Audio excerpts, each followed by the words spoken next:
Laxmikant Deshmukh sir आपल्या सोबत आहेत. सर, तुमची पुस्तकं, त्या पुस्तकातून आम्ही तर वाचत आलो इथल्या शेतकऱ्याची अवस्था, दुरवस्था. पण हे सगळं तुम्ही पुस्तकातून न मांडता प्रशासकीय सेवेत असताना सुद्धा तुम्ही जवळून ह्या कर्जमाफीच्या योजना बघितलेल्या आहेत. सर, ह्या योजना येतात, त्या राबवल्या जातात, पण तरीसुद्धा शेतकऱ्याला पुन्हा पुन्हा अशा प्रकारच्या कर्जमाफीची गरज का पडते?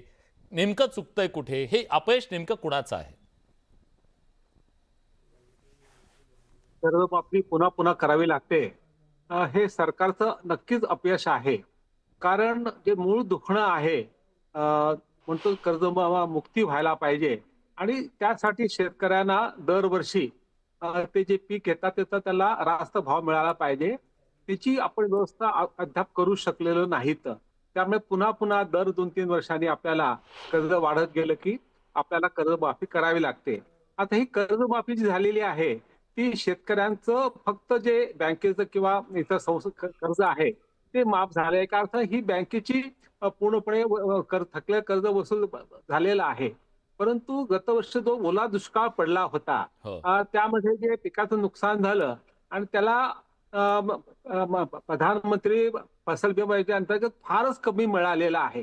त्यामुळे फक्त जे घेतलेलं कर्ज ह्या वर्षी काही लोक शेतकऱ्याचा सातबारा कोरा झाले त्यांना नवं कर्ज मिळणार आहे, इतपुरती मर्यादित आहे. परंतु त्याचं गतवर्षी जे नुकसान अभूतपूर्व झालं होतं, गतवर्षी अतिशय मोठा ओला दुष्काळ पडला होता पूर्ण हो. महाराष्ट्रामध्ये. आपण सहज पाहिलेलं आहे. हं. तेव्हा जे नुकसान झाले शेतमालाला उत्पन्न मिळाल्यापासून मिळालं नाही. त्यामुळे त्यांना ते इतर खर्च असतात. उदाहरण मुलांचे शिक्षण असेल किंवा प्रपंचाचा खर्च असेल, हं. त्याला परत वेगळं कर्ज घ्यावं लागणार असणार आहे. हां. त्यामुळे जे नुकसान झालं त्याची तर भरपाई झालेली नाही, फार कमी झालेली आहे आणि परत इतर कर्ज वाढले. त्यामुळे ही तात्पुरती बलपट्टी असं आता आपण पण ते बरोबर आहे. त्याला खऱ्या अर्थानं सिरियसली विचार करून लॉंग टर्म केलेला आहे. विचार केला पाहिजे. त्यासाठी अनेक अहवाल आपल्या समोर आहेत, अनेक शिफारसी आहेत आणि त्या आपण मान्य करतो, परंतु त्याची अंमलबजावणी होत नाही. हां. उदाहरण स्वामीनाथन अहवालासाठी आपण 2006 पासून मागणी करत आहोत आणि ती मागणी आपण जवळपास आधीच्या सारखी केली. पण त्यातला जो सर्वात कळीचा मुद्दा होता की एमएसपी मिनिमम जो भाव आहे हां. तो मिळाला पाहिजे शेतकऱ्यांना. हं. वाजवी बाजारभाव मिळाला पाहिजे. त्याचा जो फॉर्म्युला आहे 50% अधिक नफ्याचा, हो. तो आपण स्वीकारलेला नाहीये आणि आपण नुसती जाहीर करतो जवळपास 22-24 पिकांची. परंतु त्यातले फक्त तांदूळ, गहू आणि काही पण सोयाबीन सोडलं आणि कॉटन सोडलं तर बाकी पिकावर बिलकुल एमएसपी मिळत नाहीये.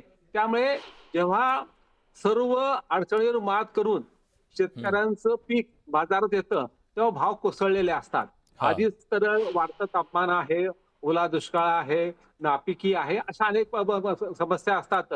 ते सर्व बाद करून जर पीक चांगलं आलं की बरं आलं आणि ते बाजारात आलं की मागं कसळतं. त्यामुळे आपल्याला लॉंग टर्म विचार केलाच पाहिजे. खरंय. त्याचे 2 पद्धतीने विचार केला पाहिजे. एक म्हणजे मशागत पूर्व जो खर्च आहे, हां. आपण म्हणतो की पीएम किसान योजना त्यासाठी आपण लागू केलेली आहे ती 6,000 रुपयाची आहे. हं. हे तेलंगणाचं मॉडेल, तेलंगणा सरकार दरवर्षी 10,000 देत होतं. हं. आधीचं सरकार, बीआरएसचं सरकार, आता हां. तुम्हाला कल्पना नाहीये. हं. परंतु ते बहुतेक कंटिन्यू झालेलं आहे. तर हे जे 6,000 केंद्राचे आणि आपल्या राज्य सरकारचे 6,000 हां. हे पुरेसे आहेत का? की आज ज्या किमती दरवर्षी वाढतात, होय. खताच्या, बियाण्याच्या, इतर रासायनिक खतांचा, त्या मानानं हे जे 6+6 12,000 कर्ज आहे ते आपण 3 हप्त्यात देतो. हं. म्हणजे 4-4 हजार रुपये. म्हणजे खरीपापूर्वी आपला फक्त 4,000 मिळतात. तर 4,000 मध्ये आपलं जर 2-3 एकर किंवा 5 हेक्टर पर्यंत जे क्षेत्र आहे, त्यासाठी आपल्याला पुरेसा पैसा मिळतो का? म्हणजे ह्याचा विचार तुमचं म्हणणं आहे की भाग भांडवल आपल्याला त्याला द्यावं लागेल या पेरणीच्या हां, आधी, आणि ते भाग बरोबर. भांडवल दिल्याशिवाय त्याची आर्थिक जी परिस्थिती आहे, जी त्या हंगामाला सामोरं जाण्याची, ती राहणार नाही. सर, हे माझ्याकडे वेळ कमी आहे. मला हां, इतकं हां. मला प्लीज, प्लीज. सांगायचं आहे हं. की हे पीएम किसान योजना उद्दिष्ट आहे, हां. परंतु त्यासाठी तरतूद जी आहे ती कमी आहे. बरं. आणि दुसरं म्हणजे पीक आल्यानंतर बाजारभाव मिळत नाही, हे विजय भाऊंनी सांगितलेलं आहे. एमएसपी कायदा हा व्यवहार्य आहे, इम्प्लिमेंटेबल आहे. त्यासाठी फार मोठा खर्च येणार नाही.